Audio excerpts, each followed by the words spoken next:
Isa ka rin ba sa batang 90s katulad ko na nahiligang kumain ng chicharong kalabaw at modyako? Ilan lang naman niya sa mga kinakain ko habang pauwi sa aming tahanan. At bukod pa nga sa mga pagkaing 90s, alam niyo ba na may sikat pang pagkain noon? At ito nga ang chicharong sebo ng baka. Ginawa ko nga pala itong vlog na to upang magbalik tanaw. Upang ipaalam na rin sa mga bagong henerasyon ngayon na parte talaga ito ng kabataan natin noon. Unhealthy nga naman kung iisipin, di ba? At masasabi ko nga rin na ibang-iba talaga ang mga kabataan ngayon sa kabataan noon. Noon hindi pwedeng hindi kami maglalaro takbuhan maghapon. Kaya naman kahit kumain ako ng napakarami nito, hindi ako nag-aalala at wala rin akong pakialam noon. Unlike kasi ngayon, wala na masyadong activity yung mga bata, puro gadget na lang, di ba? At gusto ko rin ipaalam sa mga kapwa ko batang 90s noon na may nag-e-exist pa rin na pagkain na katulad nito hanggang ngayon. At dito nyo nga lang pala yan guys matatagpuan sa Block 20, Lot 6, Pinagsama Phase 2, Taguig City. At wag na nga nating patagalin pa, tara, makisarap na. So guys, makikita nyo dito yung dadas. Sa gilid ng dadas, ito yun. Makikita nyo Block 20, Lot 6, Phase 2, Pinagsama.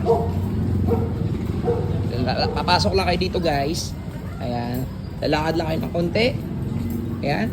Tapos ang landmark nila guys, dito sa Minosa. Ito guys, Minosa Diagnostic and Laboratory Services. Ayan. Dito lang siya.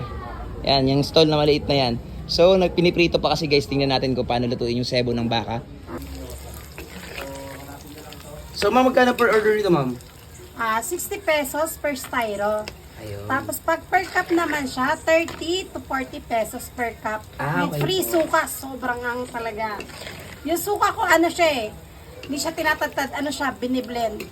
Yung mga ingredient, blended talaga. Sige ma'am, subukan natin mamaya kung gaano pa kasarap yan. Kasi huling kain ko pa niyan, naalala ko, elementary ako eh.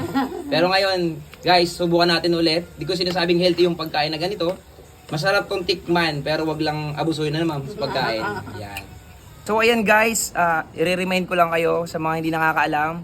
Yung mga batang 90s, ito talaga yung trip noon kasabayan ng mga modyako na pagkain. Yung may chicharong kalabaw na merong suka sa loob, ito yung kasabayan noon.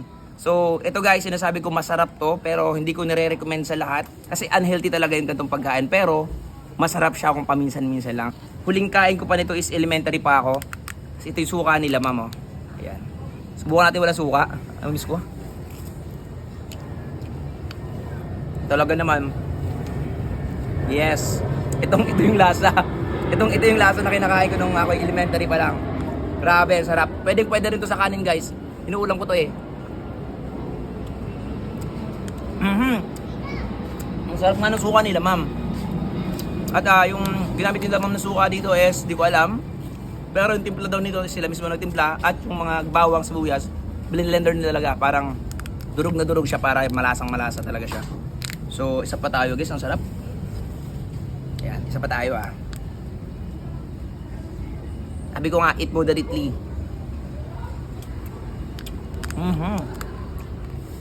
Tapos ang butter na chicharon, ganun. Suka. Sarap. Masarap din to sa kanin guys, subukan nyo pag gawin kayo dito, kalate. Grabe.